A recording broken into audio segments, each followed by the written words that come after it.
pouvait t'ouvrir les yeux. Sois concentré, sois concentré.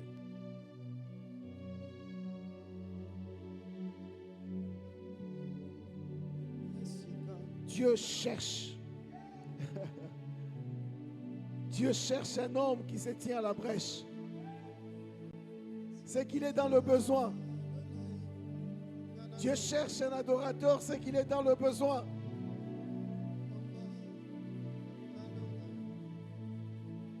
Le ciel a aussi des besoins.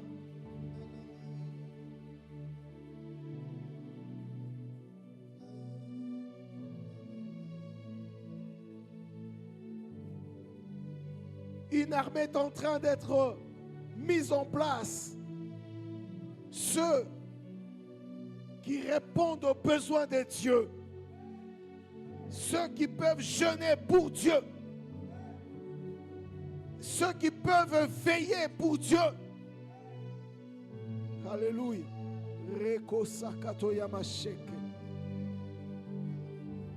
Dis à Dieu, j'ai besoin d'être enrôlé dans cette armée pour toi.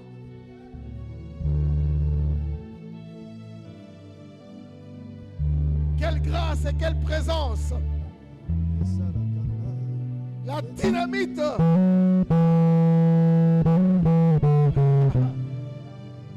Quelque chose commence, quelque chose de différent.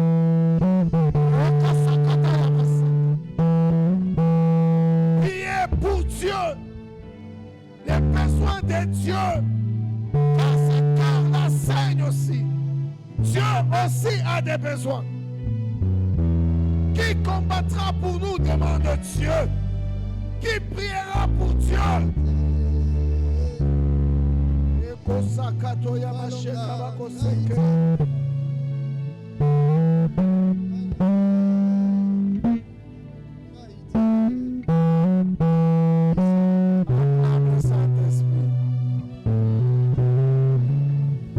Acclame le Saint-Esprit.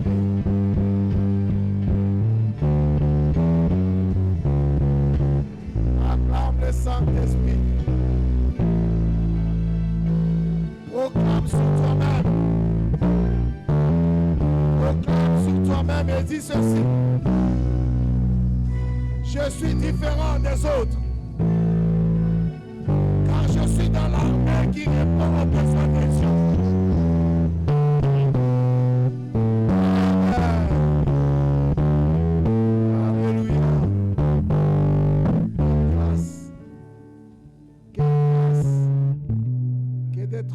Dans cette armée qui combat pour Dieu.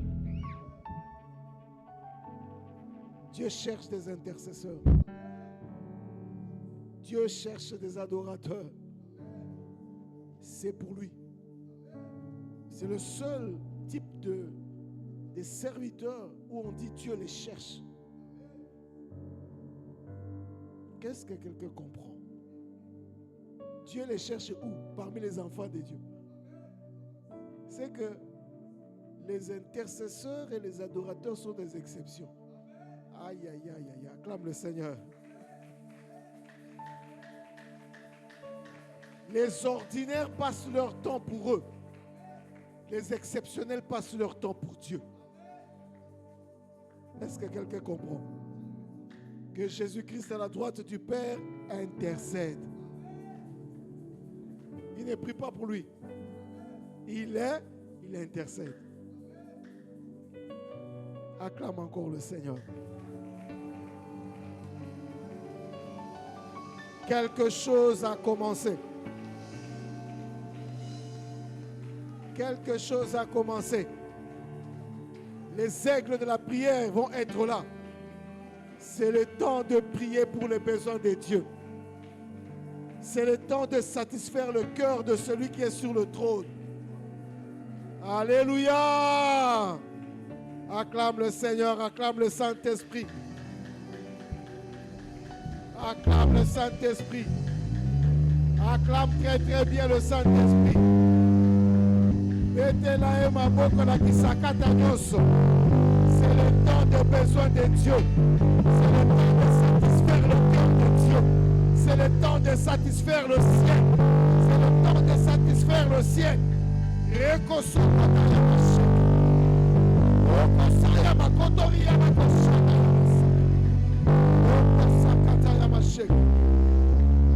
Amen. Amen.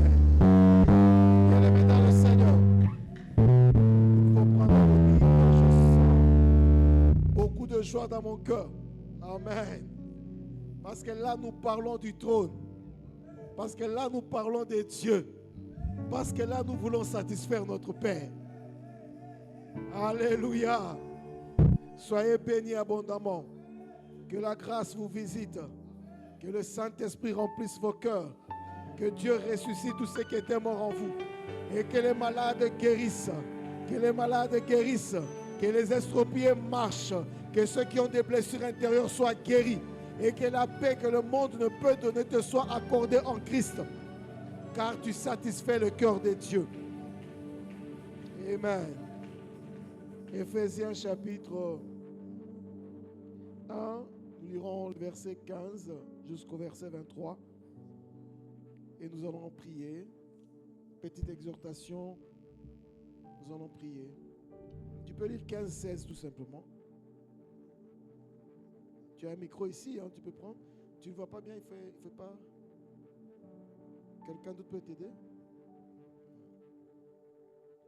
Chapitre 1, 15 et 16, nous lisons au nom du Seigneur. C'est pourquoi moi aussi, ayant entendu parler de votre foi au Seigneur Jésus et de votre charité pour tous les saints, je ne cesse de rendre grâce pour vous, faisant mention de vous dans mes prières. Amen. Amen. Acclamons la parole du Seigneur. Nous pouvons nous asseoir. Bien-aimés dans le Seigneur, que Dieu vous bénisse. Et tous ceux que nous suivons aussi en direct, qu'ils soient bénis. Nous avons commencé ce texte depuis le mercredi passé et nous avons parlé des besoins de Dieu, prier selon les besoins de Dieu. Ici, nous avons notre bien-aimé Paul qui, ayant entendu parler de la foi et de l'amour, de la charité des Éphésiens, il a décidé de prier.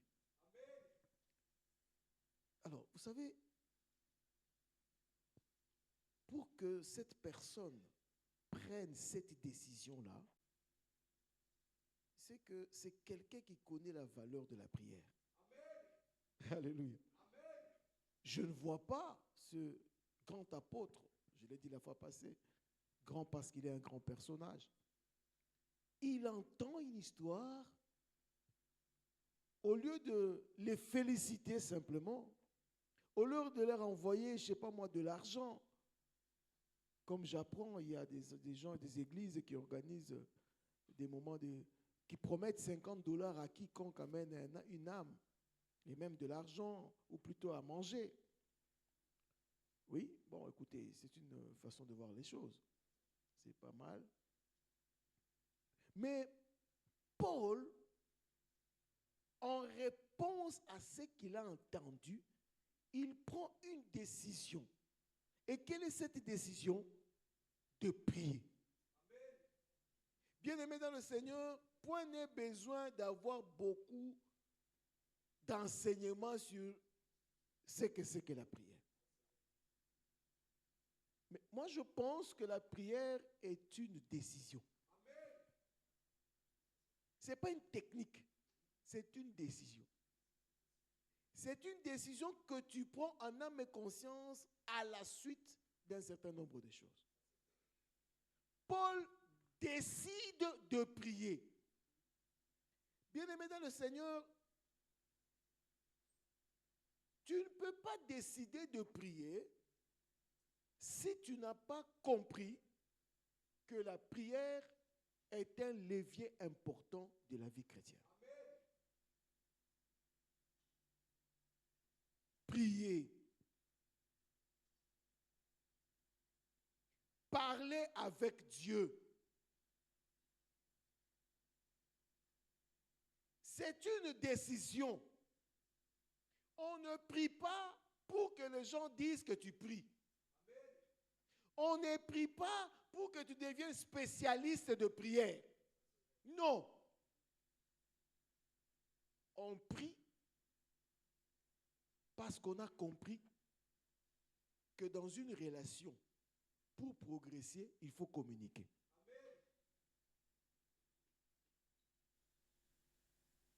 Nous sommes dans une relation avec Dieu. Dieu est invisible, il est esprit. Et pour que notre relation avec lui puisse croître, nous devons parler de temps en temps et le plus souvent avec lui. Quand lui nous parle, on appelle ça révélation. Quand nous lui parlons, on appelle ça prière. Quelqu'un a-t-il compris? Donc, si tu recherches la révélation, en réalité, tu t'imposes d'être régulier dans la prière. Parce qu'en communication, c'est toi vers l'autre, l'autre vers toi. Quelqu'un qui lit la Bible sans prier n'avancera pas. Celui qui prie sans lire la Bible n'avancera pas non plus. Parce que la communication, c'est Dieu qui me parle par la Bible, la révélation. Et ma réponse, c'est la prière.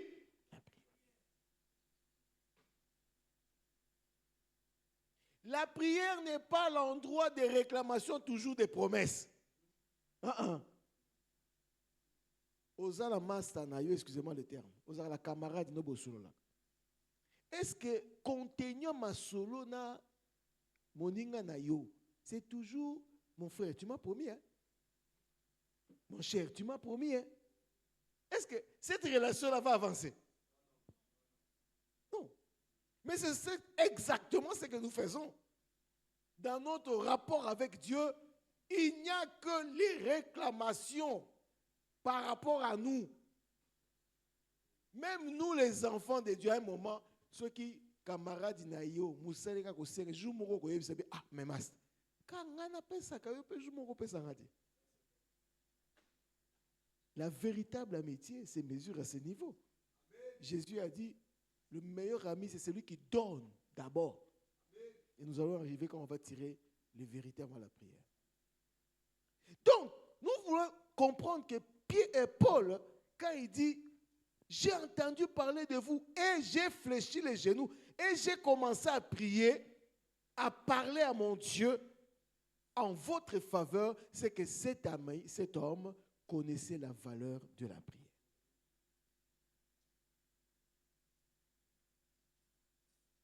Normalement, quand nous parlons à Dieu, quand nous en sortons toujours avec une assurance. Mais est-ce que vous ne trouvez pas que nos prières sont devenues, je dirais, fades? Au y a un verset biblique, au tag, au lobby, et puis après tu en sors, tu as l'impression que tu n'as pas pris. Quand je dis c'est-à-dire tu sors, ton cœur ne semble pas allégé, ton cœur ne semble pas rempli de paix. Ça ne va pas. Tu ne devrais pas continuer comme ça. Ça devient de la routine. Alléluia. Amen. Dieu veut que lorsque nous disons prier, je vais rencontrer mon Père. Amen. Je vais parler avec mon Père de tout et de rien. Parler avec Dieu à titre personnel, ce n'est pas de la liturgie de dimanche. Ici, c'est un culte collectif. Mais lorsque tu dois parler à ton Père, regardez le comportement de Jésus, il allait toujours loin, seul. Et il nous dira, si tu veux prier, rentre dans ta chambre, ferme la porte. Et ton Père qui est là, dans le secret, te le rendra. Bien-aimé, cet homme avait compris l'importance de parler à Dieu, de prier. Et on nous dit, qu'est-ce qu'il a demandé? Il demande que Dieu donne aux Éphésiens un esprit de sagesse et de connaissance, de révélation dans la connaissance de Dieu. Mais écoutez, celui qui écrit, ce n'est pas n'importe qui, c'est Paul, le grand. C'est que Paul a compris certaines lois de Dieu. C'est qu'il demande ce qu'il estime et ce qu'il a appris à comprendre. La chose la plus importante qu'on peut demander à Dieu. La connaissance de Dieu. Mais en fait, c'est quoi la connaissance de Dieu? Alléluia. C'est quoi? Comment la connaissance de Dieu semble pour Paul une priorité? Elle est une priorité parce que Jésus lui-même a commencé dans Matthieu chapitre 6, nous dire, quand vous priez, dites, notre Père qui es aux cieux, que ton règne, que ton nom soit sanctifié, que ton règne vienne. Donc, dans ce modèle de prière, Jésus nous montre que toute prière, je peux dire, toute réponse à la révélation, toute rencontre avec Dieu obéit à un principe qui est contraire au principe de la chair. Oui, vous savez que pour nous les hommes, quand tu n'as pas un intérêt, généralement tu n'agis pas.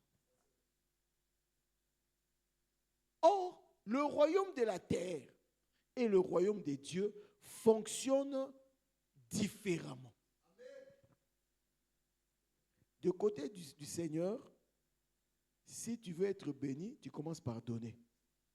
Tandis que du côté du monde, si tu veux être béni, tu commences d'abord par avoir. C'est contraire. Du côté du monde, on dit que la charité bien ordonnée commence par soi-même.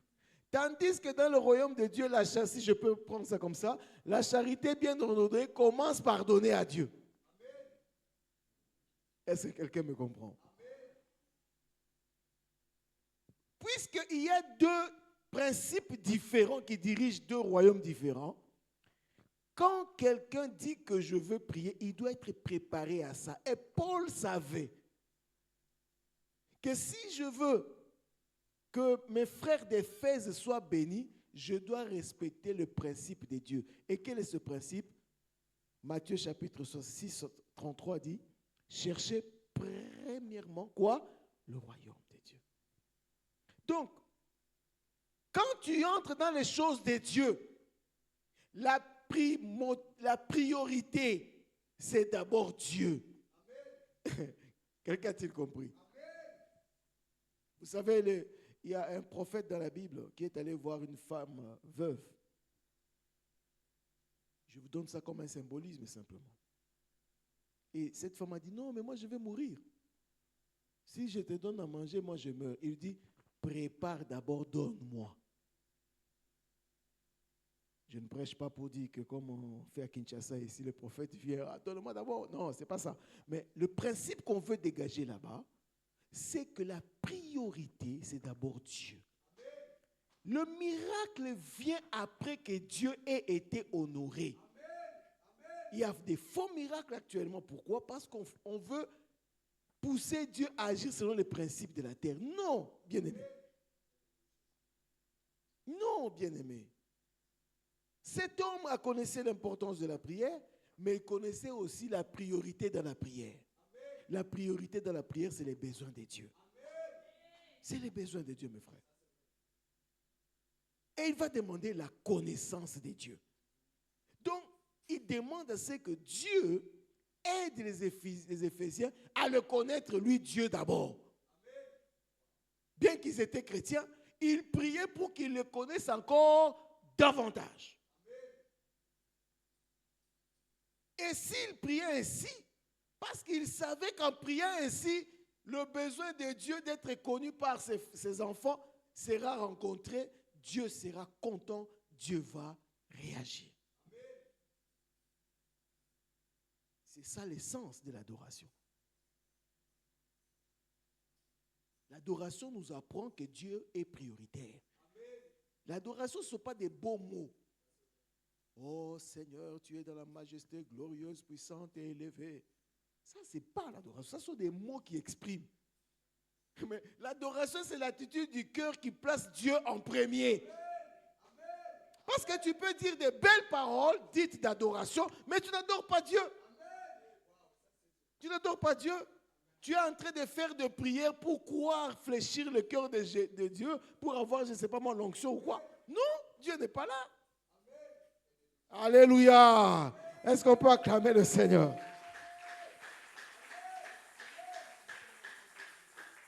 Dieu m'a appris à regarder, et tel est le thème de l'église, à regarder aussi le contenu de nos prières. Si nous voulons un réveil spirituel, personnel et de notre église, si nous voulons un réveil dans ce moment de prière de mercredi, on n'a pas à gesticuler. On a juste à nous arranger sur les priorités de Dieu. Mais alors, s'il a demandé ça parce qu'il connaissait la prière, l'importance de la prière, s'il a demandé la connaissance, la sagesse, plutôt la sagesse pour la révélation dans la connaissance de Dieu, parce qu'il savait que Dieu aimerait cela. Mais en fait, c'est quoi la connaissance de Dieu? Est-ce que c'est lire toute la Bible? Est-ce que c'est connaître tous les versets? Peut-être bien. Mais j'ai une petite idée sur ça. La connaissance de Dieu, en fait, nous amène à deux éléments simples. La première, qui n'est pas vraiment le plus important qu'on va développer aujourd'hui, c'est connaître la nature de Dieu. Et la deuxième, le caractère de Dieu. Et na caractère. Vous savez, dans une relation, même sur la terre, pour que cette relation dure, pour que cette relation devienne profonde, vous devez vous connaître les caractères. Alléluia. Et qu'est-ce que le caractère? Le caractère, c'est un comportement que quelqu'un a vis-à-vis de l'autre dans une relation. Dans ses rapports avec les autres. Le comportement, les attitudes. Donc, quand Paul prie et demande qu'on connaisse Dieu, en fait, il nous appelle à connaître le caractère de Dieu, c'est-à-dire dans notre relation avec Dieu. Comment se comporte-t-il? Quand on dit la connaissance de Dieu, ce n'est pas qu'on l'a libre, j'ai la connaissance de Dieu. Non. Alléluia. Mais c'est quelqu'un par la parole et par l'expérience découvre dans sa relation avec Dieu comment Dieu se comporte-t-il. Qu'est-ce que signifie se comporter? En fait, il faut savoir qu'est-ce qu'il aime et qu'est-ce qu'il n'aime pas. Dans un foyer, une femme sage, un homme sage, c'est celui qui connaît le caractère de sa femme. Aebi moi sina lingaka nini, mobile na ya lingaka nini, mobile na ya lingaka aboyaka nini. Et dans une amitié aussi, c'est la même chose. Tu dois connaître ce que ton ami aime et ce qu'il n'aime pas. Mais pour découvrir ça, il faut avoir du temps de communiquer, de rester ensemble, de parler. Alors, vous vous imaginez, si le besoin de Dieu est que vous connaissiez son caractère, afin que vous compreniez comment il agit avec vous. Mais vous, quand vous êtes devant lui, vous ne passez le temps qu'à réclamer des choses pour vous. Est-ce que ne trouvez-vous pas que c'est anormal? C'est anormal. Beaucoup d'enfants de Dieu ici, si je lui pose la question, comment Dieu marche avec toi?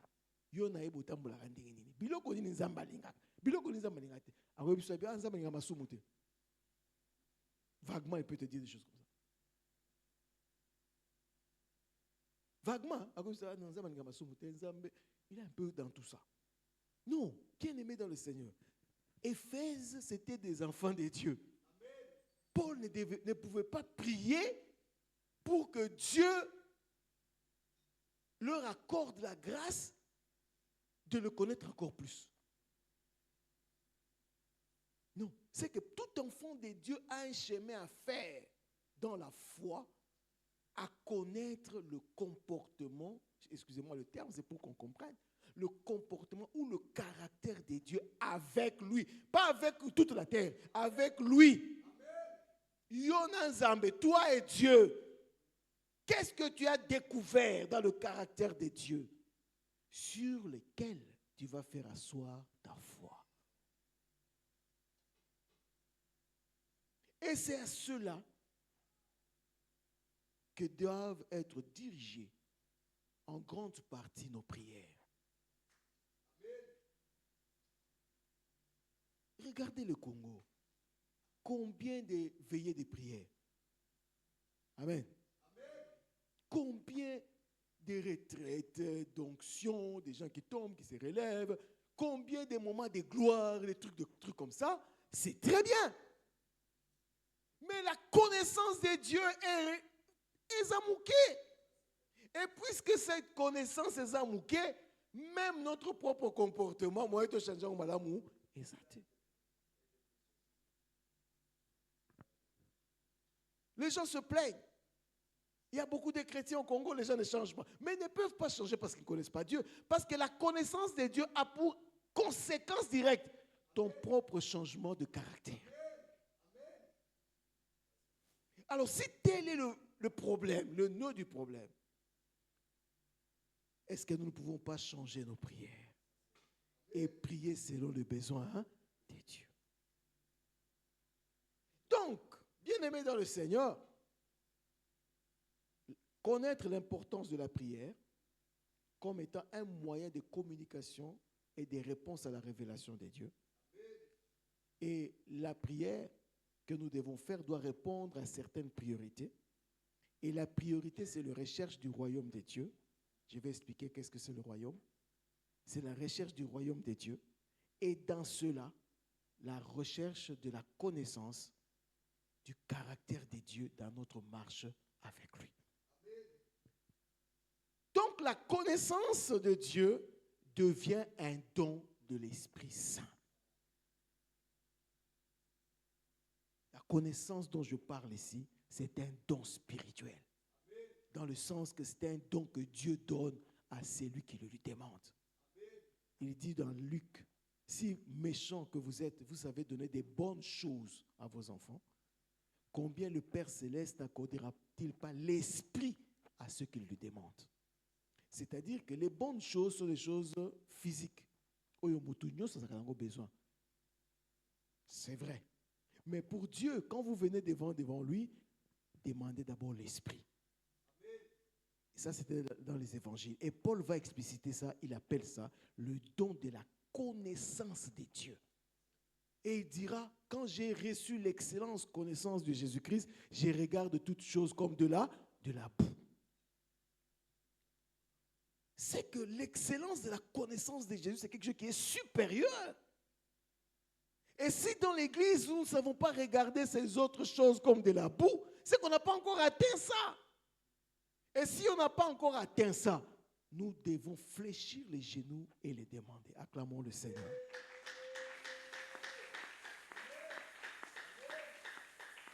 Ce soir, nous voulons demander ces choses-là. Ces choses où Christ habite.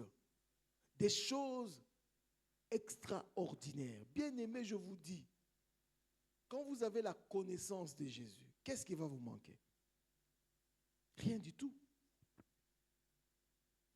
Parce que quand tu as la connaissance de Jésus, tu as le don de l'Esprit qui vous permet de comprendre comment Dieu fonctionne. Tu as directement le discernement des temps. Okoyeba. Moi, quand j'ai commencé à prophétiser, j'avais un signe. Donc, quand nous prions, on était de l'autre côté, dans la grande salle. Quand nous prions,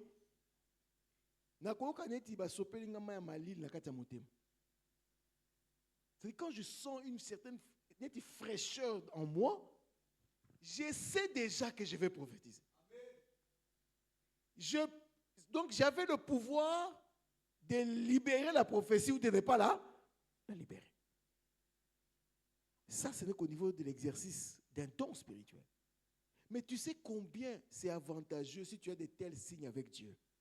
Tu veux prendre une grande décision, mais dans ta relation avec Dieu, tu sais que si je sens tel signe, c'est que Dieu veut me parler. J'étais avec un serviteur qui est venu me voir pour qu'on prie ensemble.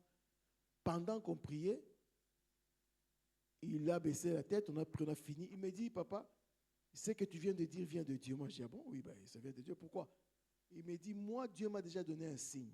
Quand je parle avec quelqu'un et que ce qu'il dit vient de l'Esprit de Dieu, comment toi tu marches avec Dieu? As-tu ces choses? Parce que tu marches dans la foi, oui. Mais d'abord, que signifie marcher dans la foi? C'est regarder à l'invisible.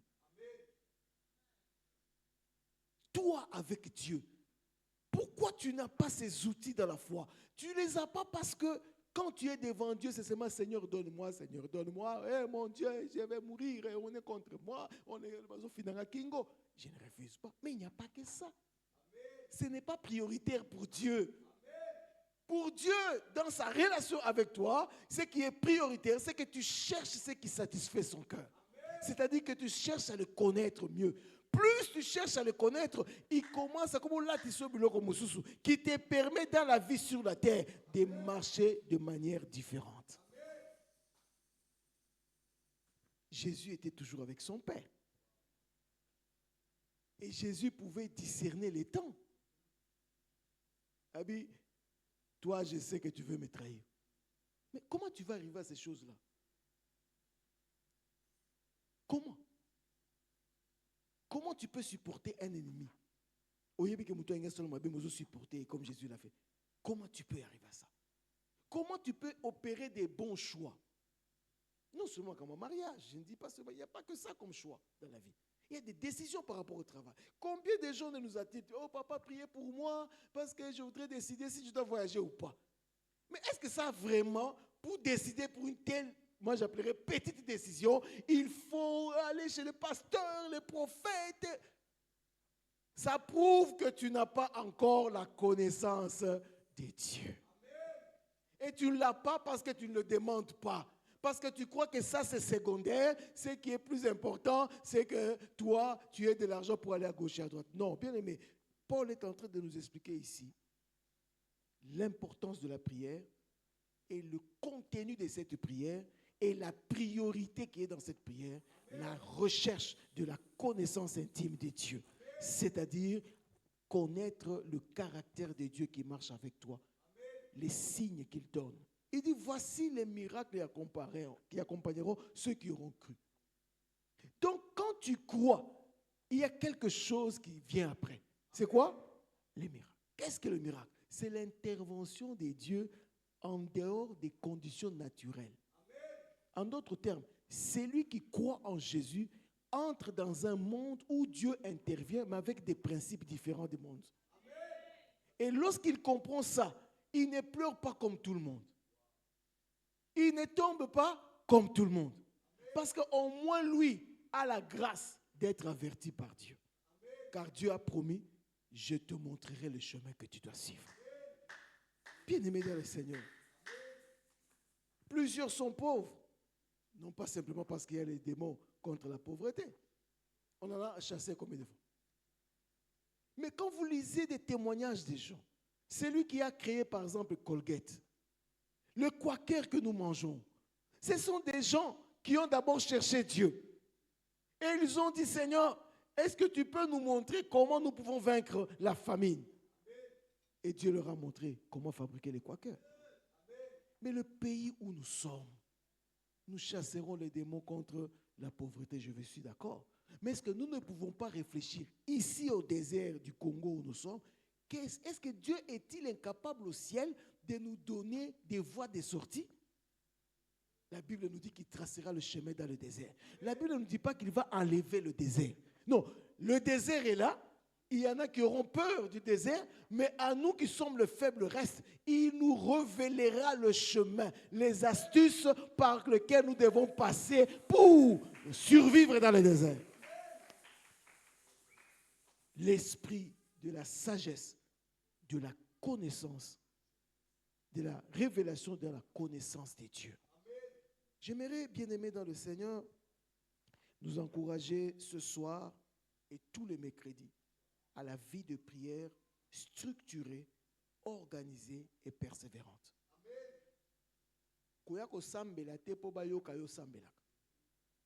Viens parce que tu veux parler avec ton Dieu. Viens parce que tu veux chaque mercredi approfondir ta relation avec Dieu. On comprendre ça la kandengini. Pour y avoir signaux précurseurs afin de prendre les meilleures décisions de la vie. Il n'y a pas grande chose dans la vie que de prendre les bonnes décisions. Si tu ne sais pas prendre les bonnes décisions, c'est ce qu'on appelle la sagesse. Bien aimé, même si tu parles en langue, tu auras des soucis. La priorité, c'est le royaume de Dieu. Alors, qu'est-ce que c'est le royaume de Dieu? Je vais terminer par là. Paul dit dans Romains que le royaume des cieux consiste non pas à boire et à manger, mais en la paix et à la joie que donne le Saint-Esprit. Ce qui t'osuit, si nous prenons cette définition, nous le remettons dans le Notre Père. Quand Jésus dit, notre Père qui es aux cieux, que ton nom soit sanctifié, que ton règne vienne. En d'autres termes, il dit quoi? Que nous puissions recevoir des dieux la paix, la joie, la lumière, la grâce, etc. Donc, les premières bénédictions que Dieu nous donne en Jésus sont d'ordre spirituel. Parce que Dieu les considère plus puissantes pour nous permettre d'opérer sur la terre dans le régime du royaume des cieux. Bien-aimés dans le Seigneur, ce soir, mon cœur est plein de joie. Parce que la prière que nous allons faire, elle ne sera peut-être pas très longue, mais j'aimerais que nous demandions à Dieu, chacun demande à Dieu, Seigneur, donne-moi à te connaître encore plus, à connaître ton caractère et à comprendre tu agis comment avec moi. Pour certains, Jésus a utilisé de la boue pour les guérir. Pour d'autres, la parole. Pour d'autres encore, il leur a demandé d'aller dans l'eau. Donc chacun avait une relation et une connaissance particulière avec Dieu. Et Dieu marchait avec lui avec des signaux propres à lui. Mes signaux ne sont pas tes signaux. Ne dis pas, Seigneur, Nzambe, à Papa Marcel, vous êtes en train de vous distraire. Il y a un seul nom, Jésus, par lequel on peut obtenir le salut. Par salut, c'est-à-dire l'intervention de Dieu. Et quand Dieu intervient pour toi en Jésus-Christ, il ne va pas utiliser les mêmes outils comme il le fait pour moi. Il va l'utiliser autrement pour toi. Mais ça, il ne va pas le révéler dès le début. Il faut comment la kati amitié makasi. Il faut bo solo laka. Il faut mona que ozo sepela na ye. Il y a une femme qui a trouvé les grandes à Zouil en retard. Mais il y a un mobile. Ah, moi je dis mais pourquoi tu voulais avoir. Mais non papa. Mobile on dirait que ça n'a temps pour l'angate. C'est un grand monsieur à Zalambongo. Mais il n'a pas le temps pour moi. Quand je l'appelle, il est au travail. Quand je l'appelle, je suis en voyage. Bon, je préfère mais qui a du temps pour moi. La Bible dit que nous sommes l'épouse du Christ. C'est que toi, tu as besoin, tous en a temps. Zamba en a temps pour la biso, biso peut tous en a temps pour naïe. Si vous n'avez pas ce temps, vous pouvez parler en langue, vous pouvez sauter, crier. Les gens peuvent vous applaudir. Mais Dieu ne vous connaît pas.